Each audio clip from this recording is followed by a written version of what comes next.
काय जाणवतंय सध्या महाराष्ट्र आणि भारतात नेमकं काय चाललंय असं वाटतं? 20-25 वर्षापूर्वीचा जो एक महाराष्ट्र होता आणि आत्ताचा एक जो महाराष्ट्र मी पाहतोय त्याच्यामध्ये मला बरीचशी तफावत दिसते.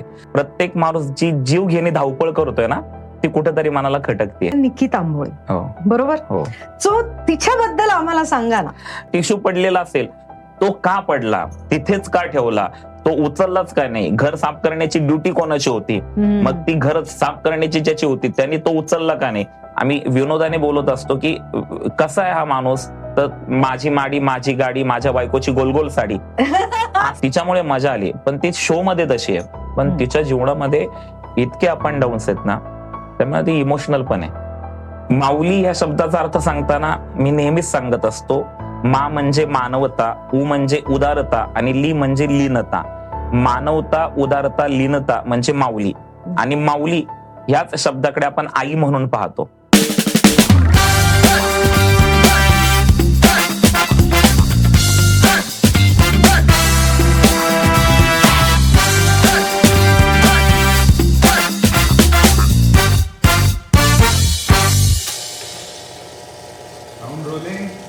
Rolling camera rolling action.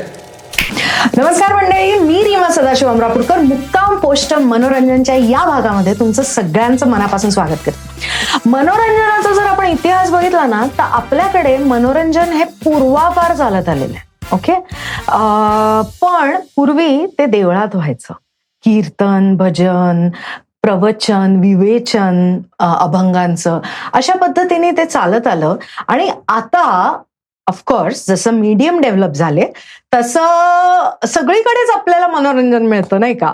पण हे जे पूर्वापार आपलं चालत आलेलं मनोरंजन आहे त्याला एक आध्यात्मिक बैठक आहे आणि ती बैठक जोपासत मनोरंजन करत आणि लोकांना त्यातून काहीतरी मिळेल याची काळजी घेत जे मनोरंजन करतात आपलं, ते म्हणजे पुरुषोत्तम दादा पाटील. आणि ते आज आपल्या बरोबर आलेले आहेत. पुरुषोत्तम दादा नमस्कार. नमस्कार. रामकृष्ण हरी. रामकृष्ण हरी.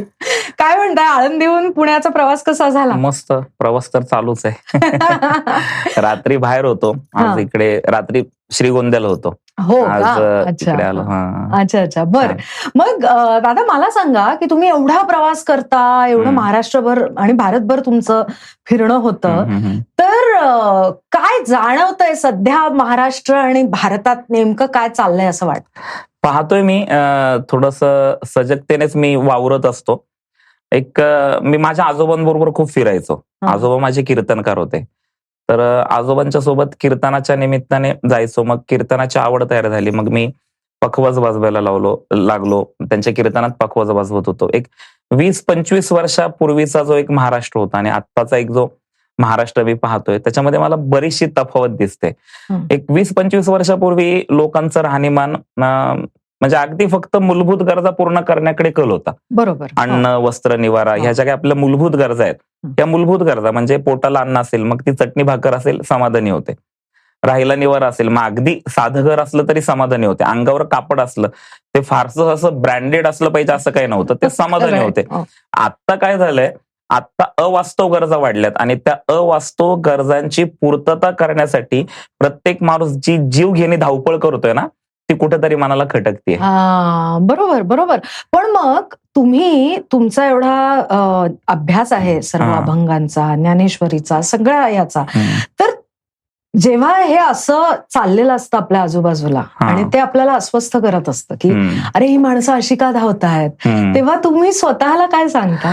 अस्वस्थता म्हणजे अस्वस्थ तर देवही झाले, अस्वस्थ तर संतही झाले, तर आपण अस्वस्थ होणारच. ज्यांची विचारांची बैठक इतकी पक्की होती त्यांच्याही जीवनामध्ये अस्वस्थता आलेली आहे. म्हणजे अगदी माऊली ज्ञानोबाऱ्यांचं जीवन जर पाहिलं तर माऊली ज्ञानोबाऱ्यांच्या जीवनामध्ये जेव्हा सगळंच प्रतिकूल होतं, म्हणजे आई वडिलांनी देहत्याग केला, त्यानंतर समाज स्वीकारत नव्हता, अगदी भिक्षा मागण्यासाठी गावात गेले तर लोक दरवाजा लावून घेत होते. बरोबर. म्हणजे हे सगळं ज्या ज्ञानोबाऱ्यांच्या जीवनामध्ये घडलं, ह्या सगळ्या घटनांमुळं ज्ञानोबाऱ्यांच्या जीवनामध्ये देखील एक अस्वस्थता निर्माण झाली होती.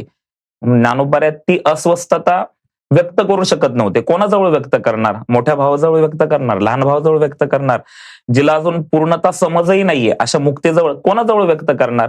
मग ज्ञानेश्वर महाराज झोपडीमध्ये गेले आणि ताटी लावून बसले, अस्वस्थ झाले. कारण की का, म्हणजे नक्की काय व्यवस्थेला काय पाहिजे हेच त्यांनाही समजत नव्हतं.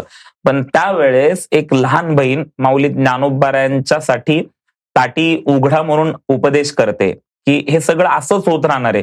तुम्ही संतत्वाकडे वाटचाल करणारं व्यक्तिमत्व आहात. त्याच्यामुळं ह्या सगळ्या गोष्टींमधून तुम्हाला तुमचं संतत्व अबाधित ठेवायचंय आणि जगाला एक मार्ग दाखवायचा आहे. त्यामुळे ती एक विचारांची, संत विचारांची बैठक आपल्या जीवनामध्ये असेल तर या अस्वस्थतेला, ह्या ज्या काही गोष्टी अवतीभोवती मनाविरोध घडत असतात त्यांना आपण सामोरे जाऊ शकतो. नक्कीच. म्हणजे एक मानसिक ताकद आपल्याला त्या विचारांमधून मिळते. मला एक नेहमी पडणारा प्रश्न आहे, आणि स्पेशली आपण जेव्हा मागच्या महिन्यात भेटलो तेव्हा मी तुमचा टॅटू पाहिला, माऊली असं लिहिलेलं आहे. तर तुमच्यासाठी माऊलीचं डेफिनेशन थोडक्यात काय आहे असं आम्हाला सांगा. माऊली या शब्दाचा अर्थ सांगताना मी नेहमीच सांगत असतो, मा म्हणजे मानवता, उ म्हणजे उदारता आणि ली म्हणजे लीनता. मानवता, उदारता, लीनता म्हणजे माऊली. आणि माऊली याच शब्दाकडे आपण आई म्हणून पाहतो. मी आळंदीमध्ये राहतो, आमचं सर्वस्व माऊली ज्ञानोबाराय आहेत, म्हणून मी त्यांचं स्मरण सातत्याने, ते तर स्मरण होतच राहतं. पण आता तुम्ही माझा टॅटू पाहिल्यानंतर तुम्ही माऊली वाचलं. काही लोक म्हणजे ठरवून पण देवाचं नाव घेत नाही, संतांचं नाव घेत नाही. निदान त्यांनी माझ्या टॅटूकडे पाहिलं तर त्यांच्याकडून ते नाव घेतलं जाईल आणि कदाचित नकळतपणे त्यांना ते पुण्य मिळेल. बरोबर. माऊली म्हणजे आई, सर्वस्व आहे. ज्ञानोबारांच्या बाबतीत म्हणजे पुरुष देह घेऊन जन्माला आलेत, पण पुरुष देह घेऊन जन्माला येऊन आईचं अंतःकरण आहे. ज्ञानेश्वर महाराजांचं वर्णन करताना ज्ञानाबाई माझी अनाथाची माय असं वर्णन केलेलं आहे. आता आई पण केव्हा होतं, आई केव्हा होती, जेव्हा मूल होतं तेव्हा ते मातृत्व प्रगट होतं, ते आई पण येतं. बाई जेव्हा आई होते तेव्हा ते मातृत्व प्रगट होतं. मग आता ज्ञानेश्वर महाराज पुरुष देह घेऊन जन्माला आलेत. पुरुष देह घेऊन जन्माला येऊन आई पण कसं काय, तर आम्ही असं कीर्तनामध्ये सांगत असतो की ज्ञानेश्वर महाराजांना 4 मुलं आहेत. ज्ञानेश्वर महाराजांचा एक मुलगा साधक आहे, ज्ञानेश्वर महाराजांचा एक मुलगा सिद्ध आहे, ज्ञानेश्वर महाराजांचा एक मुलगा योगी आहे आणि ज्ञानेश्वर महाराजांचा एक मुलगा संसारी आहे. म्हणजे समाजातले हे सगळे भाग आहेत. मग साधक जो आहे त्या साधकासाठी ज्ञानेश्वर महाराजांनी ज्ञानेश्वरी दिली. सिद्ध जो आहे त्याच्यासाठी अनुभवामृत दिला. योगी जो आहे त्याच्यासाठी चांगदेव 65 दिली. आणि संसारात जो आहे, जो अतिशय व्यस्त आहे, त्याच्या प्रपंचामध्ये व्यस्त आहे, म्हणजे अगदी आम्ही विनोदाने बोलत असतो की कसा आहे हा माणूस, तर माझी माडी, माझी गाडी, माझ्या बायकोची गोलगोल साडी, असा एक विचार करणारा वर्ग आपल्या समाजामध्ये आहे. मग त्यालाही कुठंतरी ह्या अध्यात्माकडे घेण्यासाठी अतिशय सोपे 27 अभंग ज्ञानेश्वर महाराजांनी सांगितले. त्या संसारी माणसासाठी हरिपाठ आहे. कोणाला नाही अध्यात्मिक साधनेमध्ये वेळ देता येत नाही ना, त्यांनी अगदी सकाळी उठल्यानंतर, आंघोळ केल्यानंतर 15 मिनिट फक्त हरिपाठ वाचावा. हरिपाठीशी आहे असा अनुभव त्या हरिपाठामधून येतो. म्हणून ज्ञानोबाराय आई आहेत. माऊली ते सर्वस्व माऊलींमध्ये आहे. म्हणून त्या माऊलींचं स्मरण तुम्ही पाहिलं तर हे पहा, माझ्या हातात ब्रेसलेट पण माऊली आहे, माझ्या हातात अंगठी पण माऊली आहे, म्हणजे ते सर्वस्व आहे माऊली आमच्यासाठी. वा. सो माऊलीच्या सावलीत एक तर तुम्ही राहता आळंदीला, आणि माऊलीचं स्मरण करत त्यांनी जे जे आपल्यासाठी ठेवलेलं आहे ते आत्मसात करत तुम्ही त्याचा प्रचार आणि प्रसार करता. तर अत्यंत सोप्या भाषेत, ज्यांना अध्यात्माचं काहीही लवलेश ज्यांना लागलेला नाहीये, अशा माणसांसाठी सोप्या भाषेत जर सांगायचं झालं, कारण अशा माणसांना म्हणजे आमच्यासारख्यांना असा प्रश्न पडतो की आपण या जगात आलेलो आहोत, आपल्याला सगळी सुख खुणावतात, आपल्याला सगळ्या इच्छा असतात, वासना असतात, हे सगळं तर आपल्याला हवंय, पण असं कुठेतरी त्याच्याबद्दल गिल्टी वाटतं जेव्हा आम्ही अशा माणसांना बघतो की ते याच्या पलीकडे गेलेले आहेत. तर अशा माणसांना की ज्यांना याच्यातलं काहीही कळत नाही पण हे गिल्टी मात्र वाटतं, त्यांना तुम्ही सोप्या शब्दात काय सांगाल की त्यांनी याबद्दलचा विचार कसा करावा? आता काय 2 गोष्टी आहेत. एक तर सामान्यतः ह्या 2 गोष्टींवर चर्चा केली जाते. समाजामध्ये 2 प्रकारचे लोक आहेत. एक आस्तिक लोकांचा वर्ग आहे आणि एक नास्तिक लोकांचा वर्ग आहे. बरोबर. आस्तिक माझ्या दृष्टीने ही व्याख्या आहे, म्हणजे व्यक्ती म्हणजे 100% कोणी आस्तिकही नाहीये आणि 100% कोणी नास्तिकही नाहीये. खरंय. व्यक्तीच्या जीवनातील अनुकूलतेवर आणि प्रतिकूलतेवर त्याच्या जीवनातली आस्तिकता आणि नास्तिकता ठरलेली असते असं मला वाटतं. माझा विचार तुम्हाला पटलाच पाहिजे किंवा सर्वांना पटला पाहिजे असा माझा अजिबात आग्रह नाहीये. बरोबर. पण व्यक्तीच्या जीवनातील अनुकूलतेवर म्हणजे सगळं काही चांगलं असतं, खूप चांगलं असतं. म्हणजे एका सुखवस्तू व्यक्ती असते ती, त्या व्यक्तीकडे बघितल्यानंतर इतरांना वाटतं याचं किती चांगलं आहे, चांगलं घर आहे, चांगलं कुटुंब आहेत, मुलं चांगली आहेत, अगदी संस्कार मुलांवर चांगले आहेत, नोकरी व्यवसाय जे काही असेल ते चांगलं आहे, समाजामध्ये पद आहे, प्रतिष्ठा आहे, सगळं काही चांगलं आहे. मग कोणीतरी त्या व्यक्तीला विचारतो तुमचं तर सगळं चांगलं आहे कसं काय? तो सहजपणे म्हणून जातो काही नाही हो, देवाची कृपा आहे. सहजपणे म्हणतो. खरंय.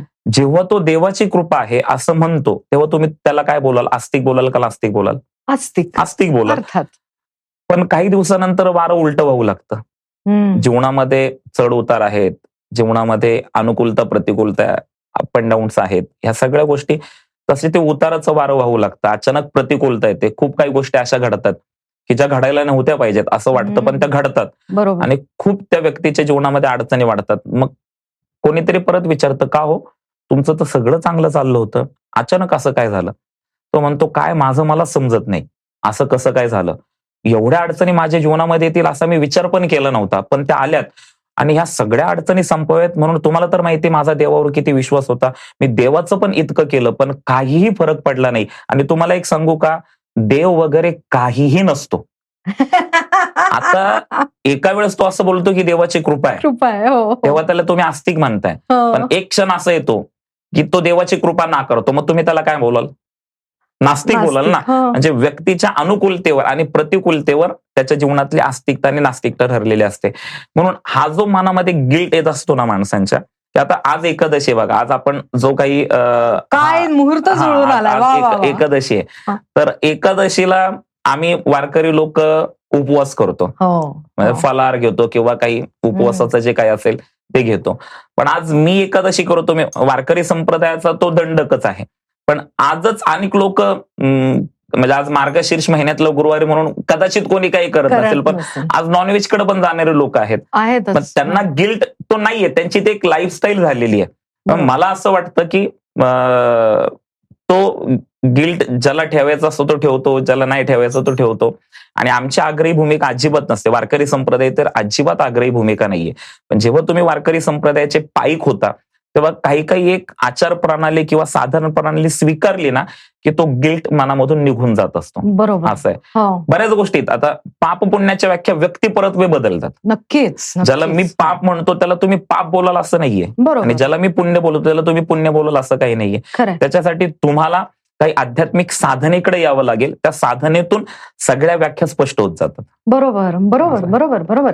मला ऍक्च्युली हा एक खूप महत्वाचा प्रश्न आहे की आपण आपल्या प्रतिकूलतेवर आणि अनुकूलतेवर देवाचं अस्तित्व आहे की नाही हे ठरवतो. बरोबर. पण जेव्हा तुम्ही हा प्रचार प्रसार करत असता आणि अनेक लोक तुम्हाला भेटतात, ते वेगवेगळ्या मानसिक अवस्थेत असणारी माणसं असतात, तर जर तुम्हाला कधी कोणी असा पाढा वाचून दाखवला की देवानी माझ्या बरोबर काय काय काय काय वाईट केलेलं आहे, तर तुम्ही त्याला काय सांगाल? मी काय की सुखदुःखाचा हा खेळ आहे. शेवटी माणूस काय प्रत्येक कृती कर्म जे करतो ते कोणी आपल्या जीवनामध्ये दुःख यावं ह्याच्यासाठी करत नाही ना. बरोबर. आपल्या जीवनामध्ये सुख यावं ह्याच्यासाठीच करतो. आणि सुखासाठी माणसाने सकारात्मक असणं फार गरजेचं आहे.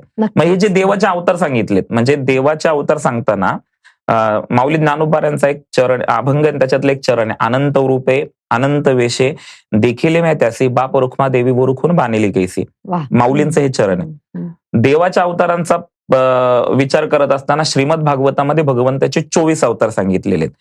गर्ग संहिता नावाचा जो ग्रंथ आहे त्याच्यामध्ये भगवंताच्या अवताराचे 6 प्रकार सांगितलेले आहेत. अंश, अंशांश, आवेश, कला, पूर्ण आणि पूर्णतम. याच्यामध्ये पूर्ण अवतार रामाचा अवतार आहे आणि पूर्णतम अवतार हा कृष्णाचा अवतार आहे. आता भागवतामध्ये जसे 24 अवतार सांगितले तसे तुम्हाला मला 10 अवतार माहिती आहेत. त्यातही 2 अवतार प्रिय आहेत, राम अवतार आणि कृष्ण अवतार. रामकृष्ण अवतार हे 2 अवतार प्रिय आहेत. राम अवतार पूर्ण अवतार काय? कारण की प्रभू रामचंद्रांकडे सामर्थ्य होतं पण स्वातंत्र्य नव्हतं. तुम्ही त्यांचं जीवन चरित्र पाहिलं तर बोलिले वाल्मिक तैसेच करेन असं आहे. सामर्थ्य आहे पण स्वातंत्र्य नाहीये. बरं, एका दोरीमध्ये आयुष्य बांधून घेतलेलं आहे.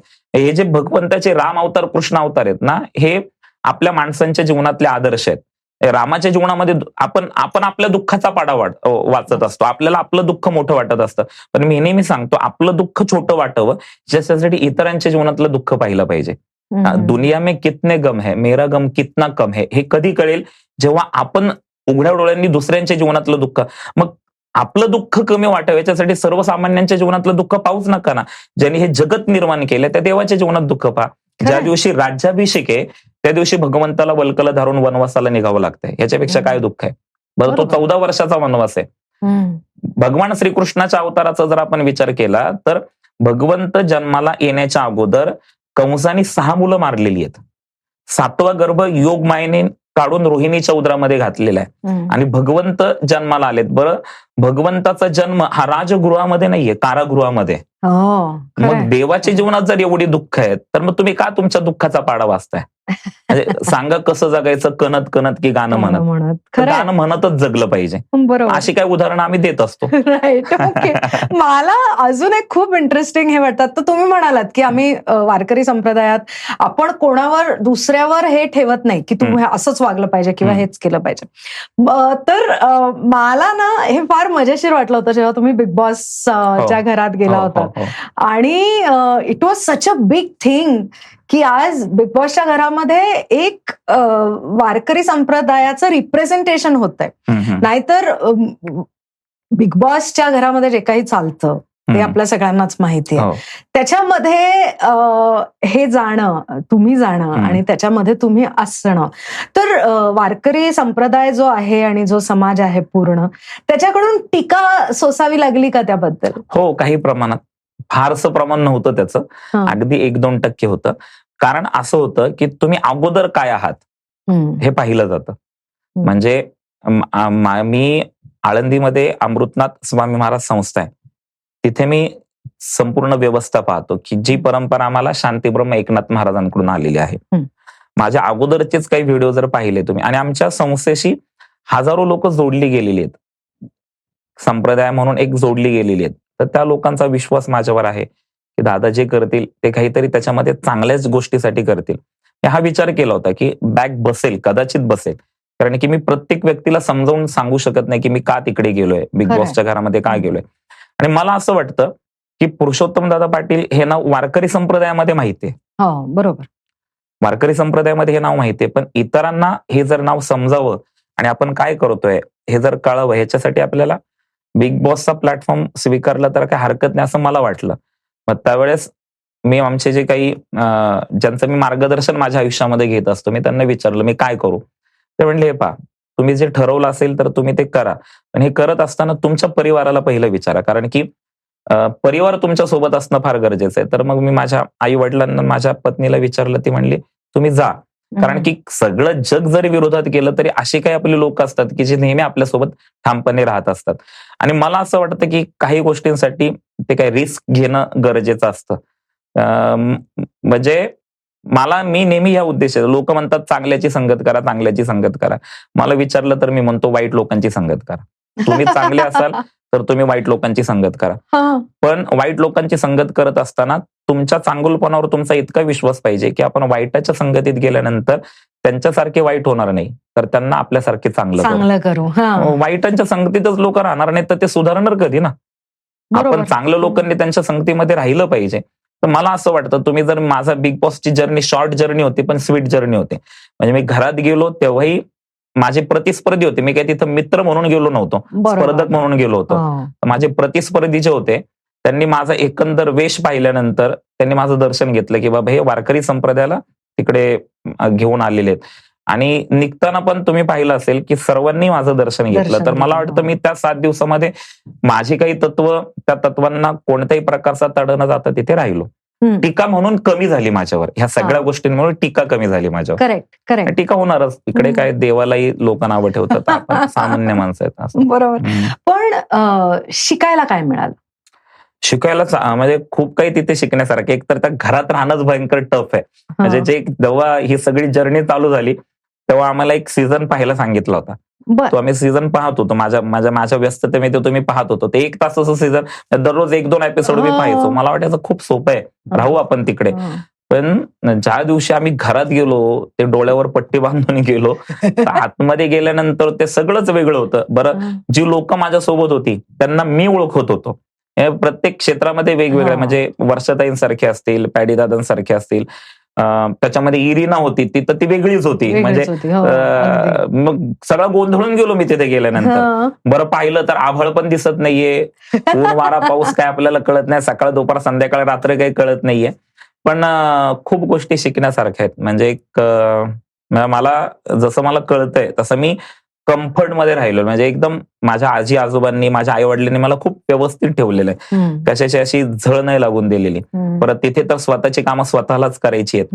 मला सांगितलं होतं की तुम्हाला अमक्या अमक्या, मग तिकडे मी ड्युटीज ज्या घेतल्या, म्हणजे अगदी टॉयलेट बाथरूम साफ करण्याचे असेल, तर खूप काही शिकण्यासारखं. आणि सगळ्यात संयम असणं तुमच्यामध्ये जीवनामध्ये फार गरजेचं आहे. तर तो संयम मला तिथे अजून आहे, तो माझ्याकडे, पण तिथे गेल्यानंतर तो जास्त वाढला. म्हणजे परीक्षा झाली तुमच्या संयमाची. होतच होते. तुम्ही जर ते सगळे एपिसोड पाहिले तर ते भयंकर परीक्षा होती तिकडे. आपण भेटणार आहोत म्हणल्यानंतर मी ते बघितले सगळे परत. पण मला एक फार ह्याच्यामध्ये गंमत या गोष्टीची वाटते की वारकरी संप्रदाय आपण म्हणतो, आपण परंपरा पाळतो, आपण जे चालत आलेल्या रीतीभाती आहेत त्या सगळ्या पाळतो, सगळं पाळतो. पण तुमच्या संपूर्ण असण्याला, तुमच्या पूर्ण जे तुम्ही प्रवचनाचे तुमचे कार्यक्रम होतात, सभा होतात, त्या सगळ्याला एक प्रगल्भता तर आहेच आहे, पण एक मॉडर्नपणाची किनार आहे त्याला. तर हा जो अत्यंत असा नाजूक बॅलन्स येतो खरं, की मॉडर्नपणा जपत तरीही आपली संस्कृती आणि आपले जे संस्कार आहेत ते जागृत ठेवायचे स्वतःमध्ये आणि ते त्याचं प्रसरण करायचं. हो. तर तो बॅलन्स तुम्ही कसा ठेवता? प्रयत्न करतो, प्रयत्नपूर्वक सगळ्या गोष्टी करत असतो. आणि मला असं वाटतं की मला थोडेसे हे बदल करण्यात मला खूप आवडतं. पहिला असं होती परंपरा की तुम्ही तर वारकरी संप्रदायाशी संलग्न आहात, मला माहिती आहे, म्हणजे तुमच्या वडिलांचा फार मोठा मी चाहता आहे. आणि मला पहिली ही गोष्ट की मला वाटत होतं की तुम्हाला भेटावं, म्हणजे आणि ती भेट त्या दिवशी झाली, आजही ती भेट झाली. तर पहिला असा एक काळ होता की म्हणजे दिव्यांवर कीर्तन करायची, माईक लावत नव्हते. नंतर लोक जशी संप्रदायाकडे अजून जास्त येऊ लागली तसं कीर्तनाला समाज येऊ लागला. आता कीर्तनकारांचा आवाज पोहोचण्यासाठी पहिलं माईक लावत नव्हते, म्हणजे सिस्टीम लावत नव्हते, नंतर ती लावायला लागल्यानंतर तो बदल स्वीकारला ना.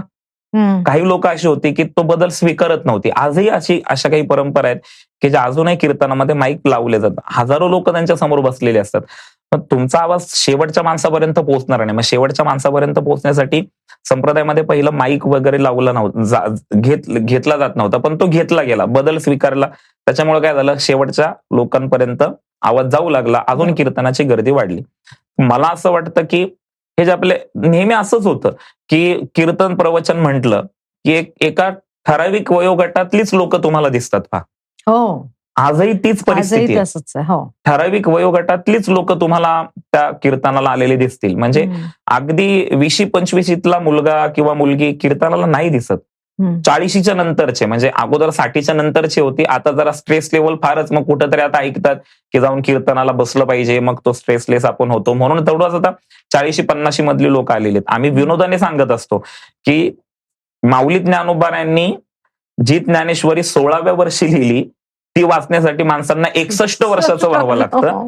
म्हणजे ही शोकांतिका आहे, खरंच फार मोठी शोकांतिका आहे. म्हणजे ज्या ज्ञानोबांनी ऐन तारुण्यामध्ये विश्वाला हे ज्ञान दिलेलं आहे, ते ज्ञान आम्ही केव्हा घेतोय, केव्हा वाचतोय, की जेव्हा आम्ही सर्व आमच्या जबाबदारींमधून मुक्त होण्याच्या मार्गावर असतो तेव्हा वाचतोय. तर मग ह्या गोष्टी कुठेतरी बदलल्या पाहिजेत. बिग बॉस मध्ये जाण्याचं तेच कारण आहे. म्हणजे वारकरी संप्रदायातली लोक ओळखत होती. मग जेव्हा बिग बॉस मध्ये गेलो तेव्हा कोण आहे पुरुषोत्तम दादा पाटील, सर्च केलं, मग कीर्तनकार आहेत, मग कीर्तन. मग आता मी इकडे जेव्हा आलो ना तेव्हा माझ्या बरोबर वर येता 7-8 जणांनी फोटो काढले. तुम्ही बिग बॉस मध्ये होते ना, त्यांनी असं नाही मला विचारलं तुम्ही कीर्तनकार आहेत का, तुम्ही बिग बॉस मध्ये होते ना. मग आता ते असं ह्या पद्धतीने थोड्याशा गोष्टी बदलाव्या लागतात म्हणून मी त्या बदलत राहतो. असं आहे. त्याच्यातनं टीका पण होते माझ्यावर, पण मी फार लक्ष देत नाही त्या टीकेकडे. म्हणजे मला असं वाटतं आमच्या घरात जेवढं वातावरण माऊलींचं आणि हे आहे, माझ्या आजोबा मी म्हंटल तसं हो, दर हो. एकादशीला आळंदीला हो, हो, हो. जाणं असं सगळं वातावरण होतं. तर जे डिस्कशन्स मी माझ्या घरामध्ये ऐकलेले आहेत माझ्या आजोबांचे, वडिलांचे, आईचे, त्याच्यावरून मला तर उलट असं वाटतं की ज्ञानेश्वरी ही अत्यंत लहान वयापासूनच वाचली गेली पाहिजे. बरोबर आहे. हो. म्हणजे मग कसं येणाऱ्या आपल्या समोर येणाऱ्या परिस्थितीला कसं हँडल करायचं हो, हो, हो. ह्याचं आपल्याला ज्ञान मिळतं. हो, हो, हो. बरोबर. सो त्या बाबतीत तुम्ही काय सांगाल लोकांना? मला असं वाटतं, जसं तुम्ही बोललात की लहान वयातच ज्ञानेश्वरी वाचली पाहिजे, पण आपलं वय असं असतं ना की त्या वयामध्ये आपल्याला काही कळत नसतं. म्हणजे माऊलींच्या शब्दांची जाण होण्यासाठी तेवढी प्रगल्भता असणं गरजेचं आहे. नक्कीच. वाचली पाहिजे ज्ञानेश्वरी, शब्दांची ओळख झाली पाहिजे, त्याच्यातला भाव तुम्हाला एका ठराविक वयामध्ये आल्यानंतरच कळणार आहे, मला असं वाटतं. कारण की मी ज्ञानेश्वरीची पारायणे केली, ज्यावेळेस मी ज्ञानेश्वरीची पारायणे केली त्यावेळेस मला नव्हतं समजत की नक्की काय आहे. पण आज जेव्हा मी एका वयात आलोय तेव्हा मला लक्षात येतं की बाबा माऊलींना ह्या ओवीमधून काय सांगायचंय, माऊलींना ह्या ओवीमधून काय सांगायचंय. माऊलींना म्हणजे अगदी माऊलींनी किती एक सुख दुःखाची गोष्ट खूप सोपी करून सांगितली, खूप सोपी करून सांगितली. सुख म्हणजे आता ही ओवी मी कितीतरी वेळा पारायणात ऐकली, म्हणजे वाचली, पण अर्थ कळायला एक वय यावं लागतं. माऊली म्हणजे आपण कसं दोन प्रकारचं सुख सांगितलं जातं, एक सुखाश्रित सुख आहे आणि एक दुःखाश्रित सुख आहे. सुखाचा आश्रय घेऊन मिळणारं सुख आणि दुःखाचा आश्रय घेऊन मिळणारं सुख. सुखाचा आश्रय घेऊन मिळणारं सुख अध्यात्मातलं आहे आणि दुःखाचा आश्रय घेऊन मिळणारं सुख प्रपंचातलं आहे. एक नियती नावाची बाई आहे, नियती नावाची, तिला जुळी मुलं झाली. जुळी मुलं झाल्यानंतर जुळ्या मुलांमधला फरक पटकन ओळखता येत नाही. मग त्यांचे आई वडील काय करतात, त्यांना वेगवेगळ्या रंगाची कपडे घालतात, त्यांना वेगवेगळी नावं ठेवली जातात. कोणाच्या गालावर काळा टिक्का लावला तर इकडे कोणाच्या हनवटीवर, मग त्यांच्यातला त्रयस्थ व्यक्तीला कळतं की बाबा ही जुळी मुलं. तसं नियतीला जी जुळी मुलं झाली, नियतीने त्या जुळ्या मुलांची नावं ठेवली सुख आणि दुःख. त्यांच्यातला फरक ओळखण्यासाठी सुखाला पांढऱ्या रंगाचे कपडे घातले, दुःखाला काळ्या रंगाचे कपडे घातले.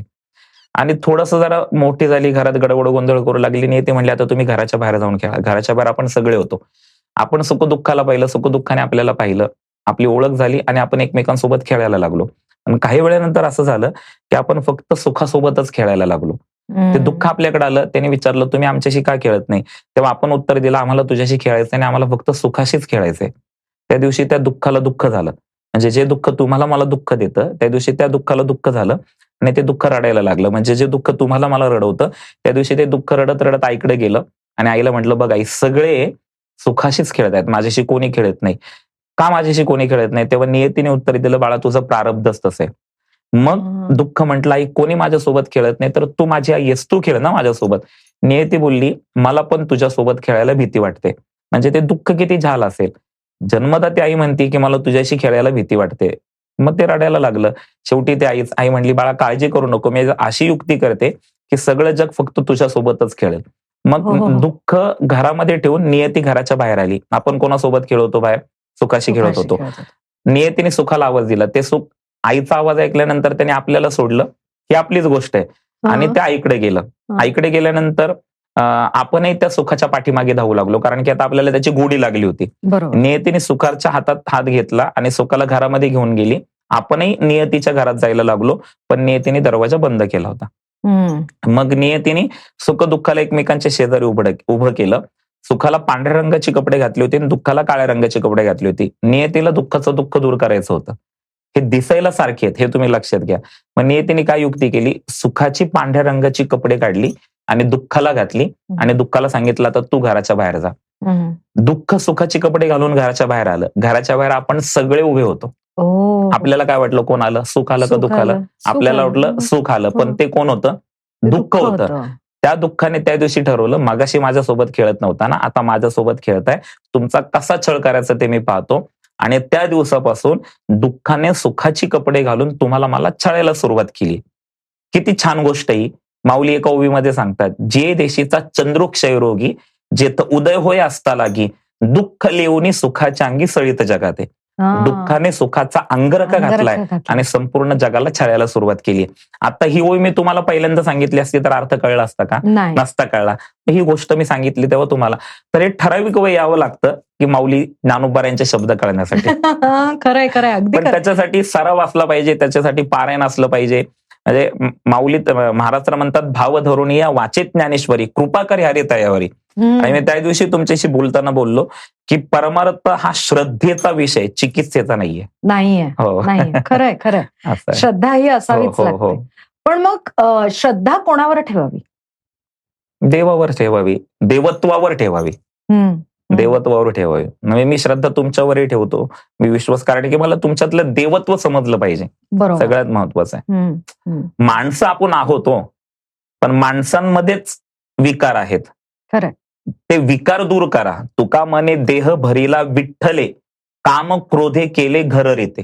तुम्ही स्वतः देव आहात. फक्त हे जे काही विकार आहेत सगळ्या गोष्टी त्याच्यामुळेच आहेत ना. हे ज्या काही चालल्यात अवतीभोवती, भ्रष्टाचार, व्यभिचार, अत्याचार, याच्या काही गोष्टी आहेत ह्या विकारांमुळेच चालल्यात ना. भ्रष्टाचार विकारांमुळेच आहे, नक्कीच. अत्याचार विकारांमुळे. मी आता म्हणजे रिसेंटली आता 2-4 दिवसात ज्या काही घटना पाहतोय मी, आता 13 वर्षाच्या मुलींवर अत्याचार होतोय, हे होतंय, ते होतंय. हे कशामुळं? म्हणजे हे जे काही विकार आहेत ते वाढत आहेत. भ्रष्टाचार, अत्याचार, व्यभिचार, ते विकार कमी झाले पाहिजे. त्याच्यासाठी अध्यात्माशी माणसं जोडली गेली पाहिजे, ते त्यांच्या त्यांच्या कलाने जोडली गेली पाहिजेत असं मला वाटतं. मग असं वाटतं का कुठेतरी की आता शहरांमध्ये किंवा इव्हन छोट्या गावांमध्ये आता इंग्लिश मीडियम स्कूल्स वगैरे आलेल्या आहेत. शिक्षण पद्धती आपल्याला सगळ्यांनाच माहिती आहे, आपण ब्रिटिशांकडून तशीच्या तशी उचलून घेतलेली आहे. आपल्याकडची जी शिक्षण पद्धती होती ती खूप वेगळी होती. तर शिक्षणामध्ये असे काही बदल करता येतील का की जेणेकरून हे जे अध्यात्माचं जे आपण म्हणूयात स्ट्रेंथ आहे, मुळात असलेली, म्हणजे मूळ तयार करताना आपल्या मुलांचं जी स्ट्रेंथ मिळू शकेल त्यांना, तर असं काही करता येऊ शकतं का? येऊ शकतं करता. व्यवस्थेने, सिस्टीमने तिकडे लक्ष दिलं पाहिजे. कारण की ज्या काही गोष्टी मी ऐकतो ना, काही शाळा अशा आहेत की तिकडे म्हणजे अगदी आपला दोरा जरी हातात असेल तरी तो काढायला लावलेला आहे. म्हणजे अशा काही शाळा तुम्ही पण त्या ऐकलेल्या गोष्टी आहेत. आणि शिक्षण पद्धतीमध्ये काही जे काही संस्कारांचे धडे होते तेच वगळण्यात आले मध्यंतरीच्या काळामध्ये. तर ह्या गोष्टी नाही झाल्या पाहिजेत. आणि शिक्षण पद्धती फारच महत्वाची आहे. काय झालंय मध्यंतरी, तुम्हाला तो प्रसंग माहिती असेल कदाचित, तुम्ही ऐकलं असेल. एका चित्रपटाची निर्मिती होत असताना माऊली ज्ञानोबा भूमिकेसाठी ऑडिशन्स घेण्यात आले. 200 मुलं ऑडिशन्सला आली आणि त्याच्यातल्या 4 मुलांनाच ज्ञानेश्वर महाराज माहिती होते. 196 मुलांना ज्ञानेश्वर महाराज माहिती नव्हते. ही फार मोठी शोकांतिका आहे. डेफिनेटली. त्याच्यामुळे शिक्षण पद्धतीमध्ये बदल होणं फार गरजेचं आहे. खूपच. आणि ज्यांच्या हातात आहे त्यांनी तो बदल केला पाहिजे, जाणीवेने बदल केला पाहिजे. बरोबर. हो. तुम्ही आता म्हणत होतात की मुलांना तो आध्यात्मिक आपण गाभा देणं, तो बेस देणं हे खूप आवश्यक आहे. गेल्या काही वर्षात आपला देश हा धर्माच्या बाजूने खूप विचार करायला लागलेला आहे. आणि आपलं जे पूर्वापार चालत आलेला अध्यात्म आहे किंवा हे ते वापरून ते धर्माचा प्रसार आपला बऱ्यापैकी करतो. तुमच्या मते, वैयक्तिक तुमच्या मते धर्म आणि अध्यात्म हे एकच आहे का? मला तुमच्या मतामध्ये इंटरेस्ट आहे, कारण लोक तुम्हाला फॉलो करतात, लोकांना तुमच्यावर विश्वास आहे लोकांचा. सो तुमच्या मते धर्म आणि अध्यात्म हे एकच आहे का? एकच आहे, एकच आहे. का मी तुम्हाला सांगतो, कारण की तुम्हाला अध्यात्म शिकवतं तुम्हाला काय धारण करायचंय, ते तुम्हाला काय स्वीकारायचंय. सामान्य धर्माचा विचार मांडताना असाच मांडला जातो जो मीही मांडतो आणि शक्यतो मी तो धारण केलाय असं मला वाटतं. की सामान्य धर्मामध्ये सदाचार, अहिंसा, दया, सत्य हे काही 4 पिलर सांगितलेले आहेत. व्यक्तीने सदाचारी असलं पाहिजे. बरोबर. तुम्ही पहा, म्हणजे ज्याचं आचरण चांगलं असतं ना, लोक त्याच्या देव म्हणून पाया पडतात. मग तो कोणत्याही क्षेत्रामध्ये असो दे, अगदी राजकीय क्षेत्रामध्ये पण. म्हणजे राजकीय क्षेत्र असं फार काही पांढरं शुभ्र असं नाहीये, खूप डाग लागलेली माणसं आहेत. पण त्याच्यामध्ये अशी काही लोक आहेत की लोक त्यांच्या आचरणामुळे लोक त्यांच्या पाया पडतात. नक्कीच.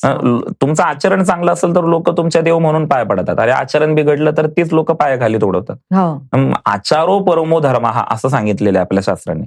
आचारपूर्व मग सदाचार, मी तो प्रयत्न करतो की माझ्या जीवनामध्ये तो सदाचार असला पाहिजे. अहिंसा माझ्या जीवनामध्ये असली पाहिजे, मी ती धारण केलेली. शक्यतो मी नाही माझ्या जीवनामध्ये त्या गोष्टी, हिंसात्मक गोष्टीकडे जाण्याचा प्रयत्न मी कधीच करत नाही. खरं बोलतो, धर्माचा एक पिलर आहे. सत्य. हो, सत्यमेव जयते, खरं बोलतो. शक्यतो मला वाटतं की माझ्याशी पण लोकांनी खरं बोलावं. लोक माझ्याशी कधी खरं बोलतील जेव्हा त्यांना माहिती की हा खरं बोलतो, हा खरं बोलतो, ह्याला खोटं चालत नाही, तेव्हा तो नकळतपणे तो दबाव येतो त्यांच्यावर. आणि त्यांची इच्छा जरी असली, त्यांचा चेहरा सांगतो मला की खरं बोलतायत का खोटं बोलतायत. आणि दया आहे माझ्याकडे ती. बरोबर. त्यामुळे म्हणून अध्यात्मानेच मला हे दिलेलं आहे. अध्यात्मामुळे मी हे धारण केले. म्हणून मला असं वाटतं धर्माच्याही व्याख्या प्रत्येकाच्या दृष्टीने वेगळ्या आहेत. कोण कशी करतो. आणि मला असं वाटतं की मला साधू संतांनी सांगितले, विष्णुमय जग वैष्णवांचा धर्म, भेदाभेद भ्रम अमंगळ. भेदाभेद भ्रम अमंगळ. तो तिकडे जायचंच नाहीये मला. आणि तो भ्रम आहे, भ्रम आहे. हो, भेदाभेद हा भ्रम आहे. Okay, great. मग मला ना अहिंसा ही आपल्या धर्माने सांगितलेली, आपल्या अध्यात्माने सांगितलेली आहे. पण धर्माच्याच नावावर एवढी हिंसा होते. आणि आता तर ते छोट्या छोट्या गावांमध्ये अनेक ठिकाणी ती हिंसा होत असते. त्याच्याबद्दल धर्माचा ठेका घेतलेली जे काही लोक, तथाकथित लोक, त्यांच्यामुळे चालल्यात गोष्टी ह्या. धर्माचा ठेका घेतलेली म्हणजे ऍक्च्युली त्यांनी तसं नाही केलं पाहिजे. मी एक चारोळी मला खूप आवडते. धर्म राहिले बाजूला, अधर्मच सुरू झाले. धर्म राहिले बाजूला, अधर्मच सुरू झाले. शिष्यांचा सुकाळ दिसता, भोंदू बाबाही गुरु झाले. गुरुला शिष्याची, शिष्याला गुरुची तहान आहे. डोक्यातला मेंदू सुद्धा भोंदू बाबाच्या काही घाण आहे. हे जे काय आहे ना, आपण मेंदू घाण ठेवलाय नको तिथे, म्हणून ह्या सगळ्या गोष्टी दिसतात आपल्याला. खरंय. आता ना मला हे विचारायचं की कारण तुम्ही बिग बॉस मध्ये गेला होतात, बरोबर. तिथे तर हे सगळं पॉलिटिक्स आपल्याला खेळावं लागतं. म्हणजे मग ते म्हणजे स्पर्धक म्हणून जेव्हा आपण जातो तेव्हा everything is fair in love and war म्हणतात, तशी ती परिस्थिती असते.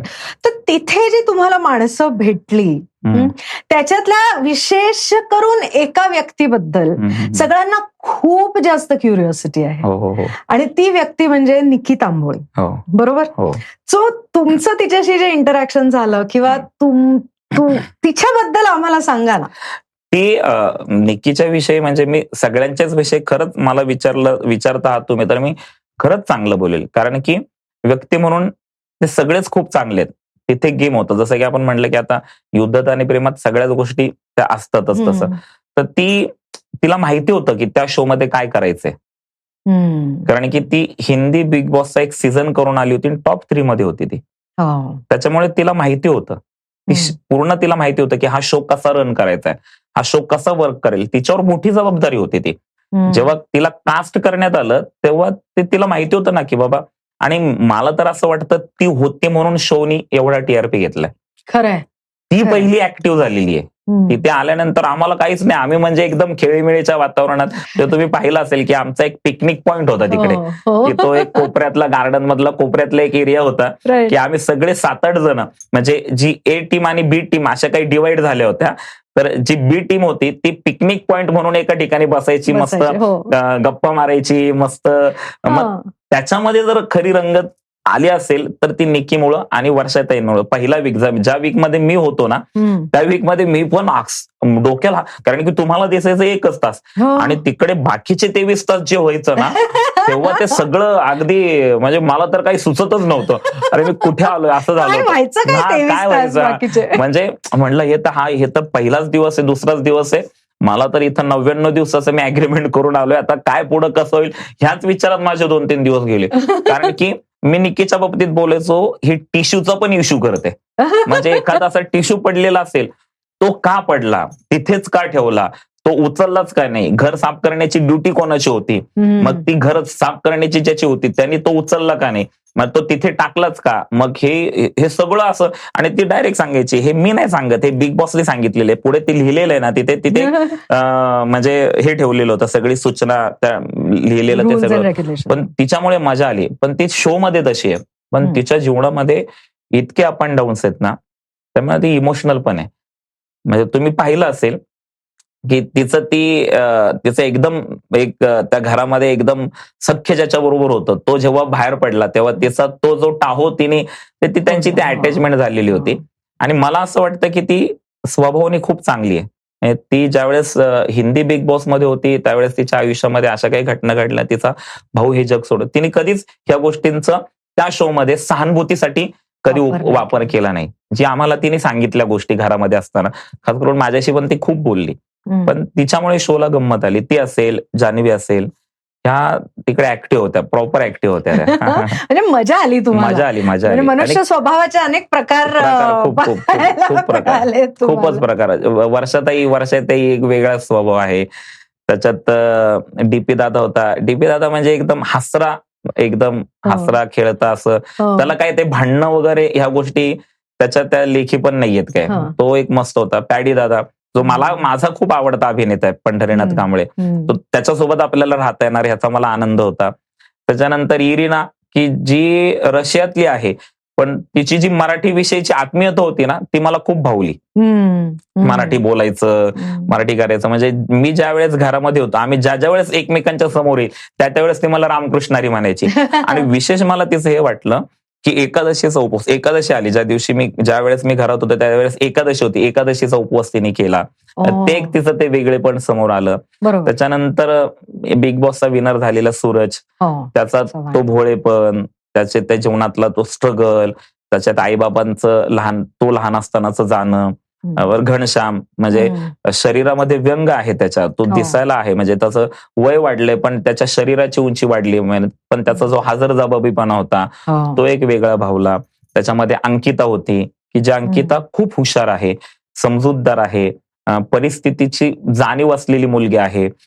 कसं वागलं पाहिजे, आपण कसं एकमेकांशी राहिलो पाहिजे, हे खूप तिने सूरजच्या बाबतीत खूप चांगल्या गोष्टी सांगितल्या. योगिता होती तिथे. योगिता जे काही 2-3 वीक होती तर खूप अशी संस्कार असलेली आणि खूप अशी प्रेमळ असलेली योगिता होती. परत निखिल होता तिकडे. ही सगळी माणसं खूप वेगवेगळ्या स्वभावाची पण खूप छान होते अगदी. आणि ह्याच लोकांना गोष्टी भावल्या म्हणून मला असं वाटतं की हा सीझन खूप हिट झाला. खूपच हिट झाला हा सीझन.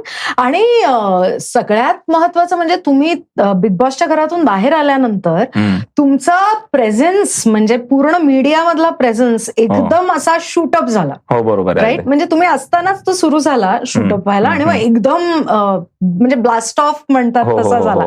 सो सोशल मीडियाचा वापर याच्याबद्दल तुमचं काय मत आहे? तुम्ही कसं वापरता सोशल मीडिया? मी तुम्हाला म्हटलं ना, माझे मार्गदर्शक आहेत, जीवनाचे मार्गदर्शक आहेत. मला हे फेसबुक वगैरे काहीच माहिती नव्हतं. पण आमचे असंच सहज फेसबुक काय म्हणते म्हणले, अरे फेसबुक मी वापरतो. मला काय त्यावेळेस माझ्याकडे काय स्मार्टफोन नव्हता, काय नव्हतं. 2010-11ची गोष्ट. तर मग मला माझ्या वडिलांनी त्यावेळेस एक स्मार्टफोन दिला. म्हणजे बऱ्यापैकी माझे वडील आजोबा माझे खूप लाड केलेले त्यांनी. मला त्या गोष्टी खूप अशा भावतात की म्हणजे तो लाड आजही माझ्या घरात होते. म्हणजे माझी दोन्ही मुलं 12वी मध्ये, पण माझी आई, माझे वडील माझा खूप लाड करतात. तर ते मला त्यांनी ते स्मार्टफोन दिला. त्याच्यामध्ये मग मी त्या अँड्रॉइड फोन होता, मग त्याच्यात ते ऍप्लिकेशन, ते 2011ला मी फेसबुकचं पहिलं अकाउंट जेव्हा केलं तर त्याच्यानंतर हळूहळू गोष्टी मग मी थोडंसं 2014-15ला मी कीर्तन बऱ्यापैकी करायला लागलो. आजोबा गेले 2011ला, मग काही जबाबदाऱ्या पडल्या अंगावर, वडील नोकरी करत, त्याच्यामुळे त्या जबाबदाऱ्या माझ्यावर आल्या. मग ते मी आपलं कीर्तनाचे सहज फोटो, कीर्तन झालं की आपलं फोटो त्याच्यावर अपलोड करायला लागलो. त्याच्यामुळे मग अजून काही लोक तिथे कनेक्ट झाली. मला काही ज्या काही संधी भेटल्या, मग एबीपी माझावर मी देव माझा ह्याच्यात कीर्तनं केली. त्याच्यानंतर सह्याद्रीवर नाचू कीर्तनाची रंगी, त्याच्यात मी कीर्तनं केली.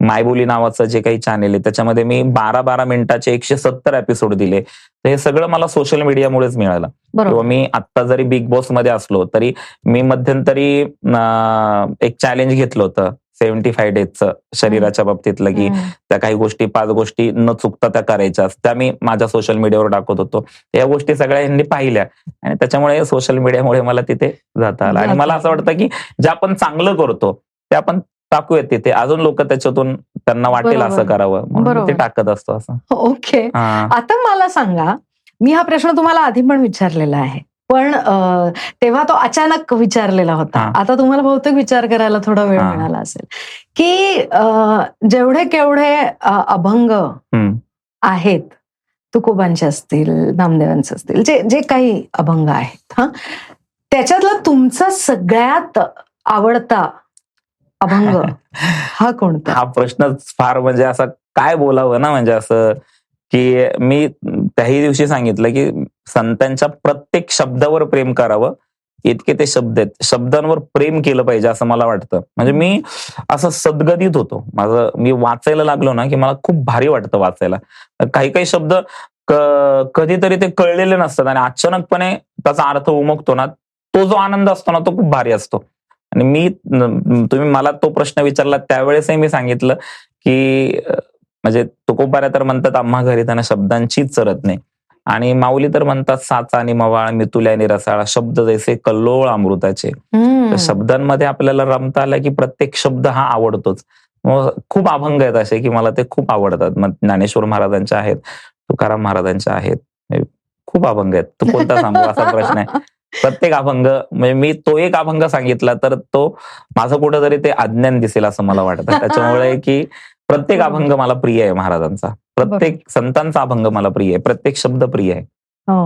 मला मग आता या क्षणी जर तुम्हाला म्हटलं की आमचा हा क्रू आहे, ह्यांना एखादा अभंग हे करा, तर काय अभंग गाल आणि त्याचं थोडक्यात सांगेल अभंग मी मला तो अभंग खूप, आणि मी सध्या त्या अभंगावर मला महाराष्ट्रामध्ये निरूपण करायचंय.